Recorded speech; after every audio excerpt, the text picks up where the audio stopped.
Hello, it's me again. And today we want to talk about business coaching, executive coaching, leadership training. People are messing up all these terms, and basically it's about how can you be a good leader? How can you be a guy who is leading the team so the team is really moving forward, feeling empowered, having a good mood, being active, being dynamic, performing changes, like all the stuff you want to have in your team. And I want to show some ideas about what can go wrong horribly and why it is so essential for you to be a great leader, an inspiring leader, not just blah, blah, blah, give some tasks and go back to your desk and forget about everything. No, you have to be a great leader. And you know why? Not because of your team. Of course, this is a nice idea and a nice attitude. It's because of you and your personal life goals. Because just imagine for a second, you and your life. You want to have the house, you want to have the ship, you want to have the beautiful partner, you want to have everything that's in your dreams outside work. But how do you get it? Of course, when you're successful at work. So your team, the people around you who are moving forward with you, these people are making sure that you get your house, your everything. That's very perfect. And you know what? When you are treating a team like horses, when you're just beating them and everything, they won't perform and they won't give you the power you need to move up. So the most important thing for you is that you start treating your team as a precious, precious, precious part of your life. Because look, they make that you earn more money. They make that you get the pay raise. They make that you look good. So what reason would you have to yell at them, to give them a hard time, to make them feel bad? All of this bad time, being yelled at. Will they perform better out of this? No, they won't. Perhaps for a second, and then they will go down. And wherever they can, they will stop helping you to reach your goals. They will be like, oh, he was yelling at me. No, I won't help this guy. So your leadership is essential to reach your personal goals. Of course, also your company goals. But we all are private persons and we all have our life goals. And how do you want to reach your life goals if you treat your team in a not nice way? They are doing everything to make you reach your goals or to fail. So that doesn't mean you have to be like, oh, I'm so nice, blah, blah, blah. No, of course not. Just many leaders think a leadership role is a bit to combine with the father role. So they lead as if they were the father of their team. So the team are the kids and the leader is the father. So he has the right, he knows better, she knows better. She is the one who is in charge of everything and responsible for everything. But this paternal role is so wrong because the specialists in your team, they might know even better than you because they do this all day long. Your job is to manage. Their job is to do their task, to fulfill their job. And your job is to manage, not to do their job. But many leaders also think, as a leader, I must be better in everybody's job than everybody. No, that's not wrong. Look, just imagine orchestra. You have a big orchestra. There's not a million, but many different musicians playing different instruments. And then there's the conductor. And what's the conductor doing? The conductor is just holding a little stick and she is watching the score. And then with the score, this person, the conductor, understands how to make this orchestra sound beautifully. And that is really cool. Now we get some food here. Just have to show you, like some gyoza, beautifully nice prepared. If you are this conductor, you don't have to play the violin better than the violinist, the trombone better than trombone player. You are only responsible for making this orchestra sound great, for all the guys playing together in an appropriate way, not too loud, not too wrong or whatever. You take care about this is your job, but your job is not to play the violin better than the violin player. So when you come to your team and something is not as you wish, you don't tell these people what to do, you just tell them what you want to reach. So it's like going to the garage with your broken car and you try to tell the mechanic how to fix the car. You go to the practice and tell the doctor how to cure you. Of course you have an idea, but the doctor might understand, the pain is here, but still the reason for the pain is there. So what you do is you tell the doctor, look, I have pain. And you can tell him, okay, I think it's from this portion or this part of my body. But then you leave it to the doctor. And the same thing with the team leader. If something goes wrong, if something goes not in the way you think you want to have it, you talk to this person and then you give like the idea of what you want, what the goal should be.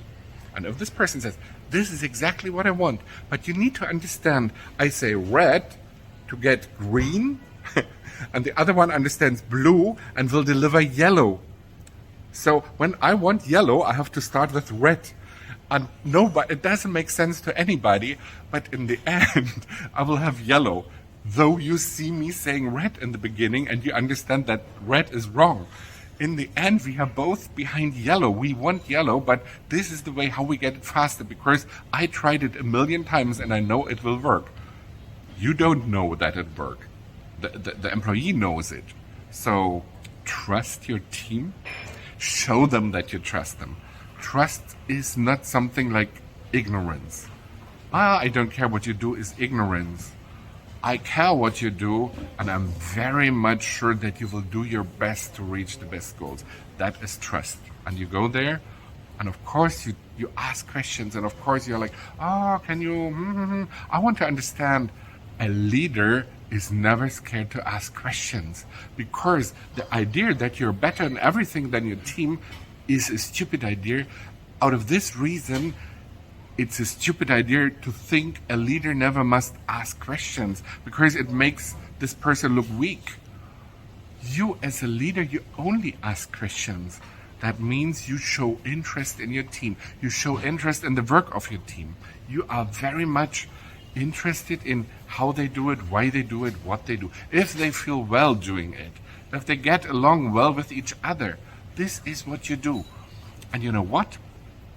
If you perform this kind of leadership, you will see how they accept you. You don't have to play these games which you learn in all the management schools. Like, what can I do so my team respects me? You have to be strict. If they are not obeying you, you just give them an order right away. And all these poor tricks out of last century. No, you don't do that. What you do is you make them respect because you're interested, you have the overview, you ask questions, your questions show that you know about what is going on there and what the goal might be.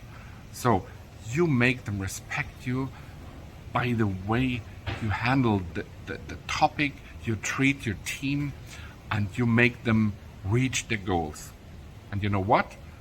They will love you and they will do extra hours and extra work just to make it right for you because they will hate to disappoint you. But you know what? Nobody hates to disappoint somebody whom you hate.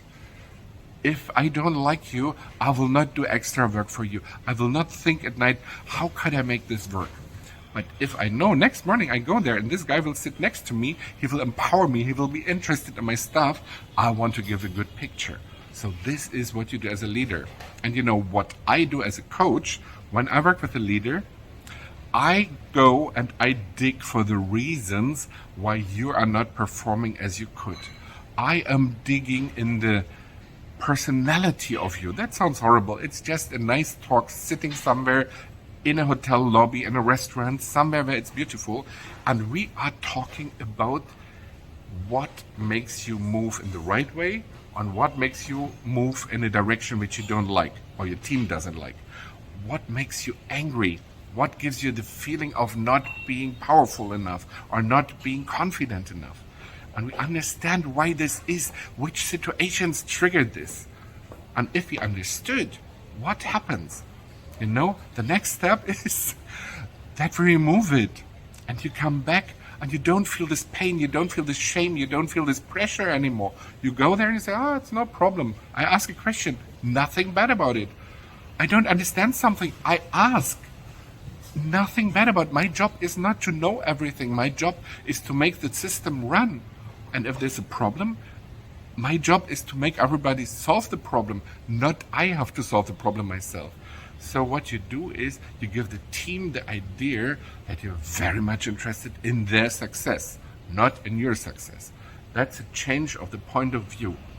I'm interested in your success as a coach. I'm not interested in my success. If you're successful, I am happy. So what do? We do free trial. This is how it works. The beginning is your secretary calls, and with my strategist, will the secretary create an appointment for free trial talk. It'll be half an hour or something. After this trial talk, we know exactly, can we get along together or not? Because what we do is powerful, it's special. It's not the skills, blah, blah, blah, do this, and you're the red type, and you're the green type, autumn, spring, summer, winter. No. We are going into things. And when we are done, you feel that you're better, and your team tells you that you're better. So if you like this, we have this first free talk, and after this free talk, you decide what you want. I will give you some options, and you can decide, okay, let's meet, let's talk. Online, offline, everything is possible. I love offline. Why? Because I can see body language, because I can see how the whole person is reacting on what I say, how the whole person is moving. When this person is telling something, it's much more true. It's not just a little head and this little cinema here. So get in touch, nothing to lose, everything is free. Nobody will give you the sales talk. We are not into selling. We are into helping. Because what we do is powerful. And if you want to have it, let's talk. And if you decide you don't want to have it, we had a nice talk. Have a great one. And I love when you get in touch. Contact details down there. Have a good one.